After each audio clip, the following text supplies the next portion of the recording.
Hi, I'm JP and you're watching the Coffee Channel, and today we're going to be looking at grinders that can grind for espresso but with the budget of under £200. It's always been a bit of a hard one, this, because when you're using a grinder at home you want something that can grind fine enough for espresso, but generally speaking you've had to shell out quite a lot of money and or take up quite a lot of space on your kitchen unit, because the grinders that generally grind well enough for espresso and fine enough and have close enough steps to grind for espresso tend to be quite big commercial grinders. They also tend to be quite expensive. A new Taiwanese company, it's been around a few years but it's fairly new, 1Zpresso, based in Taiwan but their products are made in China primarily, has come out with a range of grinders, a bewildering range of grinders, and they all seem fairly similar. They all use the same sort of burrs, but there is one that caught my eye. So we actually bought it. As we do with all products, we actually buy them ourselves, so there's no conflict of interest. We're not beholden to the manufacturer. We can give you an honest and impartial review of it. The JX Pro. Now the JX Pro has 48mm conical burrs. It has a lot of steps and it should be able to grind fine enough both for espresso and coarse enough for filter coffees on the same grinder. Is that going to be the case? Well, we're going to test it out on our FB80 espresso machine with some nice Colombian coffee we've got from Round Hill, and we're going to see if it will grind fine enough for espresso, if the steps, which are 12.5 microns, so fairly small, are actually close enough to dial in an espresso as we want it to taste. We're going to look at the build quality. We're going to look at how it feels, how quick it is to grind and how hard it is to grind. Anyone who's had an experience of hand grinders in the past will find that it's quite an effort, and when you try to grind a very fine setting it often means that you're putting an enormous amount of effort in. It's taking you a long time. We're going to test these things out, see what it can do, and most importantly see how the coffee tastes, because that is the most important thing when you buy a grinder. So what you get for your money, which is around £150, $160 in the US at the time of making this video, is this quite nicely packaged grinder, and it's in two sections. So you've got a main milled metal section, and then you've got quite a nice wood handled grinder handle that you clip on in this way. And then there's also a brush in there, which we haven't used yet, for brushing out the grounds when you finish with it. So the first thing to say about it is that you need to go for the Pro model if you want to grind for espresso. It shares the burrs with other models in the 1Zpresso range, but it has a much greater range of adjustment, much finer range of adjustment as well. 12.5 microns between clicks, which you need for dialing in espresso. If the clicks are too far apart, the burrs are too far apart between each movement, then you're going to have a problem with actually dialing in your espresso. You're going to get a shot that runs too quickly or too slowly, and you won't be able to get that in between ideal shot length that you need with other grinders in the range. So that's the first thing to think about when you're buying this grinder.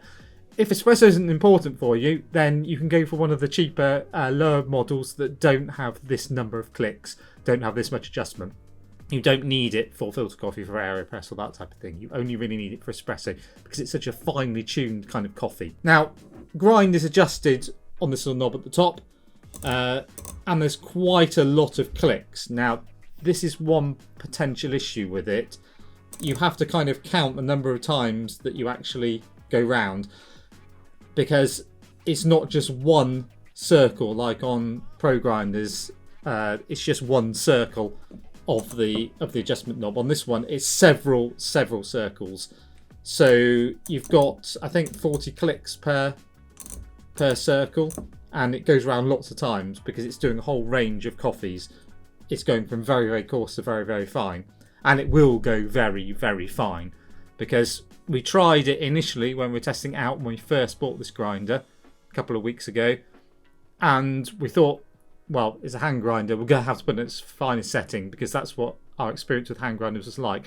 They could never go fine enough for espresso. So we put it on, it's 5 clicks from the 0 point, and we were cranking the handle for about 2 minutes because it was grinding so fine. It was really difficult. And we're thinking, wow, I really don't want to do this every time I'm making a coffee. Put it into the machine, and after a minute, we got 0.1 grams of coffee coming out. So it can grind really, really, really fine. Way too fine for any espresso bean that you've got. It's just way too fine. Turkish coffee it should do. It's not something that I generally make, but it does grind really fine. It grinds fine enough for any sort of coffee. So fineness is not a problem on this grinder. So the first thing to notice is that you want to get the 0 point first of all. So this is the point 1Zpresso say, not when you can't turn the dial any further, but when you start to feel some resistance when the handle's on. Now, obviously, you have to keep putting the handle back on and off to actually do this because you can't adjust it with the handle on. But I'm going to go pretty much as fine as I can. I'm going to see where we are, and then I'm going to take it back from there to make an espresso. And as you can see, it can go quite a long way. And I'm not feeling any real resistance yet. And this could be a bit of an issue if you like to switch between grind settings that are a long way apart. Like you're making an AeroPress and then you're making an espresso, then you're making a filter coffee, which this grinder should be able to do. But you're going to have to really pay some attention to what you're doing. Otherwise, you're going to end up not knowing where you are. Okay, so that's the point now where I'm pretty much the burrs are touching together. That's not the 0 point. Now if I go back a few clicks and put the handle on, so I feel that there's no resistance there at all. So if I go a couple of clicks more, see if the resistance has started. Still not there. Maybe one click more, and actually this does seem to coincide pretty much with the 0 lining up with this dot here. That might not be the case with the grinder you buy. It's just a question of luck really, whether the 0 directly lines up with the 0 point. Doesn't really matter that much. A lot of grinders don't properly line up. Okay, so I'm just starting to feel some resistance there. So that is the point where you're at your absolute finest grind. Now, if you're going to get this grinder, from experience, you don't want to be grinding that fine unless you're making some sort of Turkish coffee. You want to go way back from that. In fact, at least a whole revolution of the knob. So you've gone all the way round, and then I think I had it on all the way round and about 7 when I first tried out the coffee that we're going to use in a minute, and sort of dialed it in. So what I'm going to do now is I'm going to make an espresso with this and see how it actually tastes. So the coffee we're using for this first test is an espresso roast, natural Colombian from a local roaster, Roundhill. It's a coffee that requires a fairly fine grind because it is a light roast. It's an espresso roast, so it's not as light as some of the Omni roasts you get from people like Gardelli, but it's still pretty light. From experience, on the EK43, which we normally use for grinding, we're on about 1.5 on this. So it's somewhere in the middle of where we grind for specialty coffees. Not the finest grind, but not the coarsest one either, which is a good test for this sort of grinder. Now I've measured out 18 grams of coffee here. I'm going to use a sort of 1836 to 37 recipe. We're going to see how long it takes to grind with this grinder. Okay, so the first thing you notice when you're using it is the hopper, or really not a hopper at all, it's just the area you put the beans in, is pretty small really. It's not a big area, and beans do get stuck in this little area here where the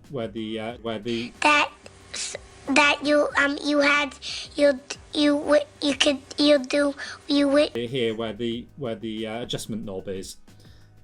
But it has some good features. It's nice and weighty in the hand, and it's exactly the right size for most people's hands, unless you've got very small hands. I have very powerful hands and large hands, relatively large hands. It's got a nice rubber grip here. It feels solid. It's not like the cheaper sort of Hario grinders where they're also a bit wide, so you can't hold them very easily. It feels like you're going to drop them. And you've got a lot more leverage from this handle than you have with the cheaper hand grinders that have smaller handles. Now what I'm going to do now is I'm going to do a little time. It takes about 7 or 8 seconds to grind this on the EK. Let's see how long it takes on this grinder. Okay, so it's moderately hard to grind.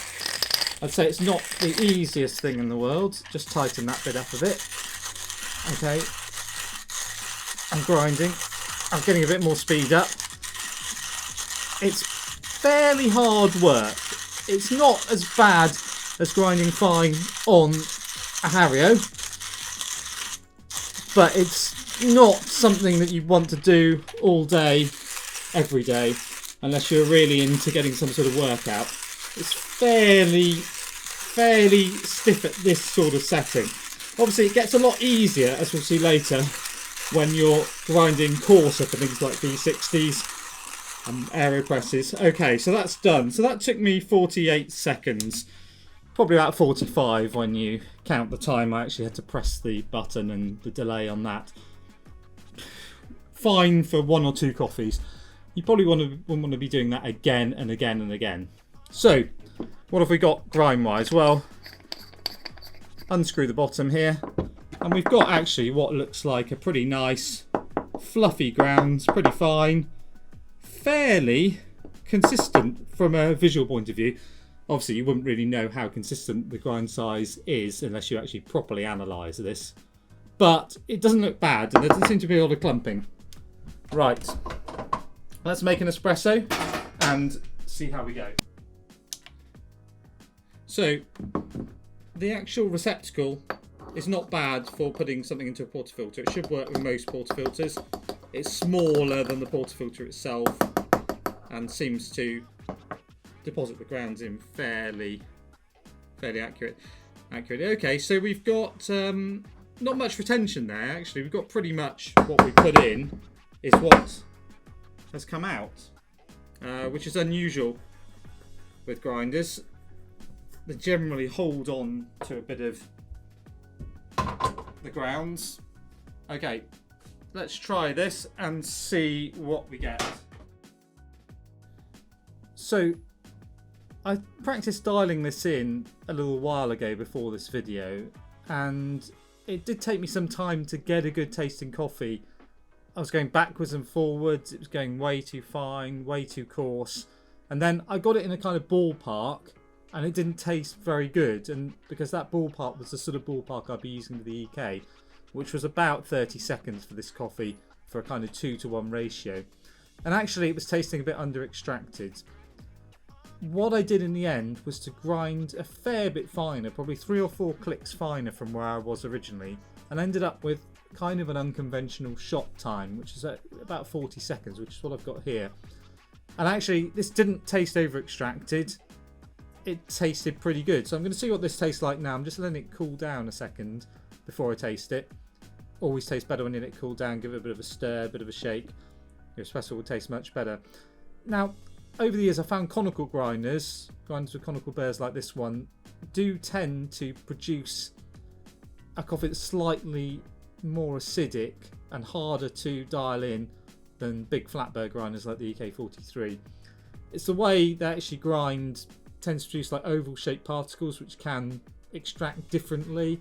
There's quite a range of particle size for any given grind as well, so you're ending up with kind of big particles and very, very small fines as well. So they tend to produce more fines, tend to produce more boulders, the bigger particles as well. So you get a bit of a mixed extraction shot. But hey, 150 quid, you can't really complain if it can grind fine enough for espresso. Let's see what this tastes like.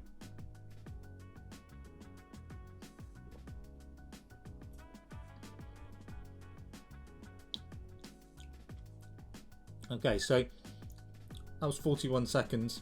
It's definitely not over extracted. There's no woody, smoky flavours in there. If anything, there's a little bit of acidity on the end that I'd like to get rid of. I could probably grind a little bit finer and get it tasting better. But that's not a bad espresso actually. That is a pretty good espresso from a grinder costing £150.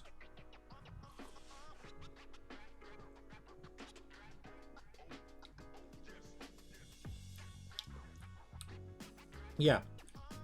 In fact, you know, I'd say that's equal of some of the sort of cheaper end of the electric grinder market, commercial electric grinder market, something like maybe a Mazam Super Jolly. It's kind of that sort of taste, although slightly different because it's still got that kind of conical burr kind of taste, that kind of slightly more thickness because it's producing a lot more fines. It does take a bit of time to dial in from our experience. Partly this is due to the fact that the burrs need seasoning, I believe. They don't suggest this on the 1Zpresso website, but really you need to run a couple of kg of beans through a grinder usually to get any kind of consistency out of it. Now with smaller bird hand grinder, maybe it needs to be a bit less. I'd say this started to become much more consistent after we'd got through sort of half a kilo of coffee, and that's something that maybe you should note when you're buying a grinder like this, because it's not recommended on their website. No one says to do it, but commercially we always do it with grinders. With the EK, I think I put 10k of coffee through before I started using it properly, and it makes a massive difference to the consistency. I'm not entirely clear why you really need to do this, but there have been various theories over the years, but it does seem to work. Putting some coffee through your grinder, doing what we call seasoning, and then not actually drinking it is the best way to get some consistency in the early stages. If you're worried about putting decent coffee through it, don't put really bad coffee through it, but you might find that your roaster, your local roaster, will have some misroasted coffee they can give to you, which can often help. You know, it won't be terrible kind of really dark coffee that will put oils and various things on your grinder burrs. You don't want that. But if they've got some slightly misroasted coffee that's not really necessarily drinkable, but they'll give to you, you can easily use that, and that's going to save you a lot of money in the long run. It's going to give you a more consistent grind. Okay, next test, we're going to have a look at how it grinds for filter coffee. So in this case, I'm going to use the AeroPress, which usually requires a sort of espresso-like grind, but a few clicks back from espresso. So typically, I grind for AeroPress on the EK around 2.1 to 2.5, whereas espresso is usually about 1.1 to 1.7, 1.8, something like that. So it's still fairly fine, but it will be a fair way back from where we were grinding for this particular coffee, especially as we ground actually very fine for this one. So for this particular recipe, I'm going to do a whole rotation of the grinder adjustment from 7 back to 7. So a whole circle back to 7 on the grinder. Now, it's important to remember that. So I've got to think, right, I'm on 7, a whole rotation clockwise to go back to my espresso setting.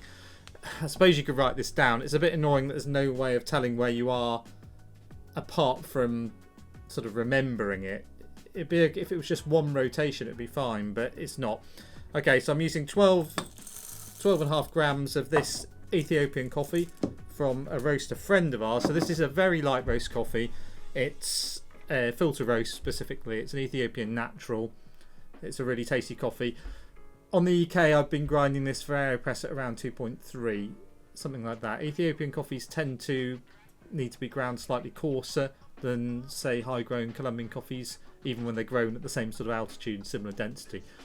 I don't really know why this is the case. It's one of those sort of mysteries that the answers have been put forward to, but we just don't know. Even when it's the same bean type, it still seems to be that Ethiopian coffees taste better ground a little bit coarser. Right, so let's see how this actually grinds. First of all, it's a little bit easier. I mean, not hugely easier. It starts to get quite a lot easier as you get through, and it should be a bit quicker because we're grinding more coffee with each revolution. So you're probably looking at about, for AeroPress, I'm not timing this, but I'm saying probably about half the length of time for that espresso that I did earlier. Okay, so unwind the capsule, and you see we've got not a bad grind there actually. You can see quite a lot of parchment in this coffee. We'll add that in there, tear that, and now we're going to add our hot water and time this.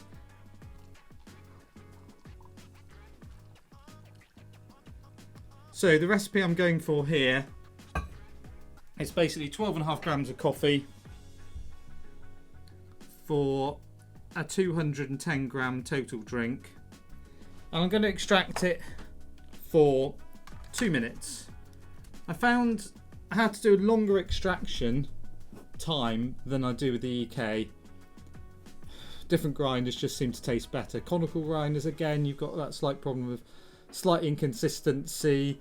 You do get less fines at this sort of level, but you still got those kind of oval shaped particles that are going to extract slightly differently. So you can use a bit more coffee.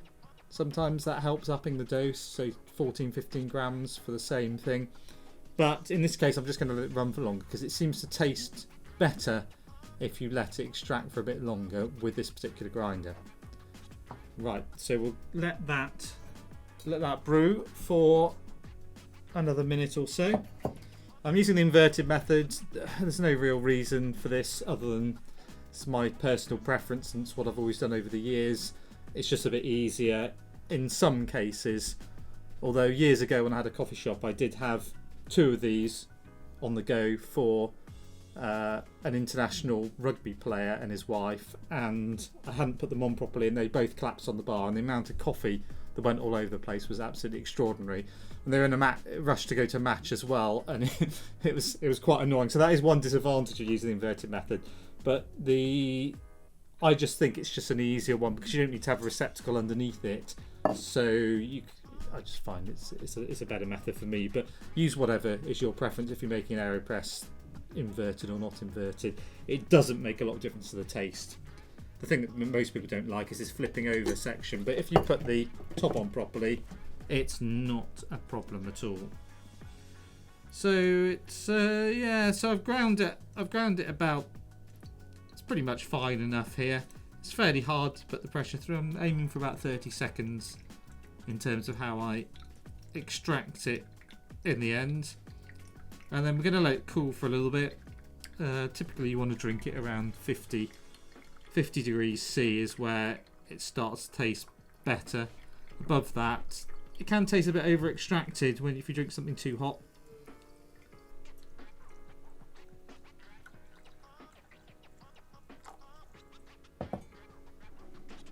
So I've let it cool.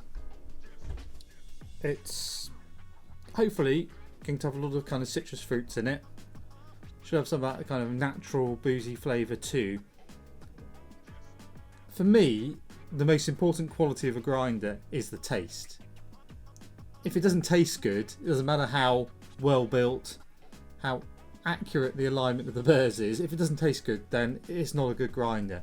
That's the number one priority. Obviously, if you're using a grinder in a shop, then your priorities change slightly. You might have some issues with how quick it is, how noisy it is. You're not going to be using a hand grinder in a shop. Although I have seen it actually. Years ago, there was a shop in my hometown down in Devon that was doing filter coffee on a hand grinder. I really hope that person didn't make many filter coffees in a day, because it would have been an absolutely horrendous job grinding all those by hand. I mean, it's a workout, I suppose, but it's just not something that would be very pleasant to do, and would probably result in some pretty awful repetitive strain injuries, to be honest. If you're making 2 or 3 coffees in a row, this grind is absolutely fine. If you're going to be making it for lots of guests, or you're an absolute coffee addict and you're drinking like 10 or 12 coffees a day, I probably wouldn't recommend a hand grinder for you. Now, the reason you buy a hand grinder is because you get much better burr quality for the same money as an electric grinder. The reason for that is the electric motor costs quite a lot of money in an inexpensive grinder. It's quite a large proportion of the actual overall cost of the grinder. If you get rid of that motor and you do it by hand, then you can invest more in the quality of the burrs. So actually the burrs in this seem pretty good actually. They're much better than cheaper grinders.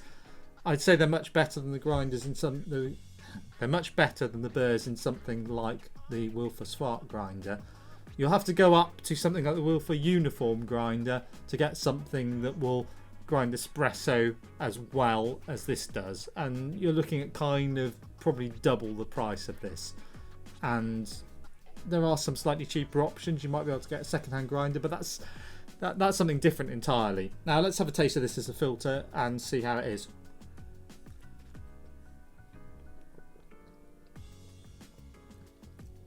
Okay, so that's actually pretty good. That's not bad at all. I mean, I'd be happy with this as my filter coffee that I'd have on a general basis. It's not worse than something I'd have in a shop, actually.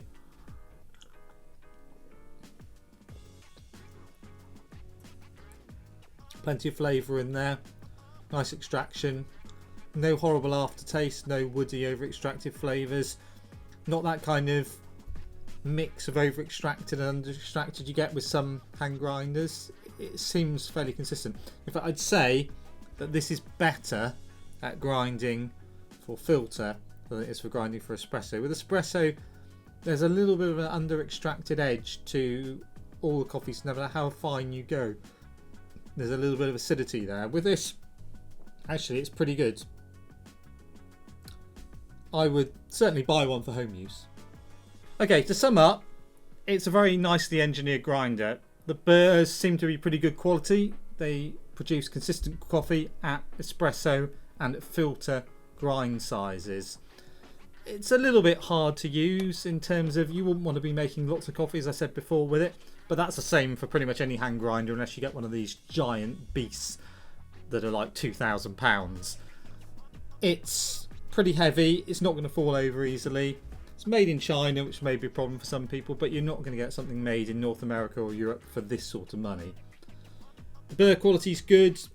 It's got a nice rubber area for gripping here, which is really good. The hardwood handle and the knob on it, actually, you know, it all feels like a quality item.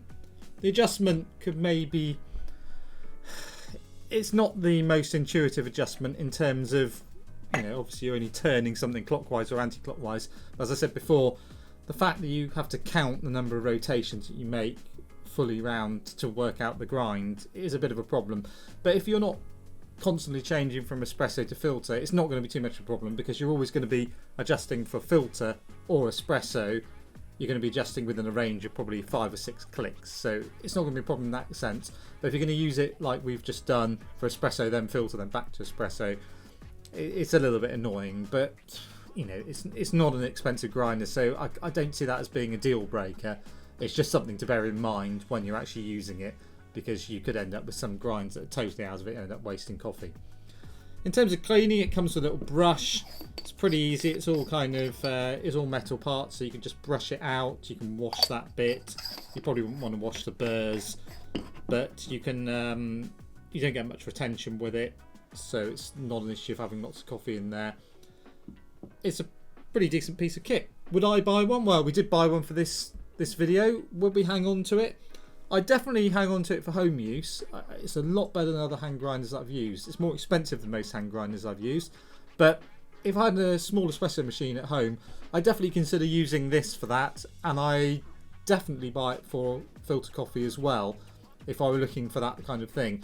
I wouldn't recommend it for any sort of shop environment. It's just, as you'd expect, it's a hand grinder. It's going to be really difficult to use in that sort of environment. But for home use, if you don't want to shell out for a really expensive kind of electric grinder, or if you don't have the space, then this is your best option for under 300 quid really. You're going to have to spend at least 300 quid on something like a Wilfer uniform if you want to get something of comparable quality. You could get a second-hand grinder like a Mazda Super Jolly, but I don't think that makes any better coffee, and it's still going to cost you probably quite a bit more money. So yeah, I'm impressed. If you've got one of these, let me know your thoughts. Let me know your long-term opinion on this if you had it for a while. Are there any problems that we haven't noticed? Are there any advantages to it that we haven't noticed? Drop us a line in the comments below. See you next time.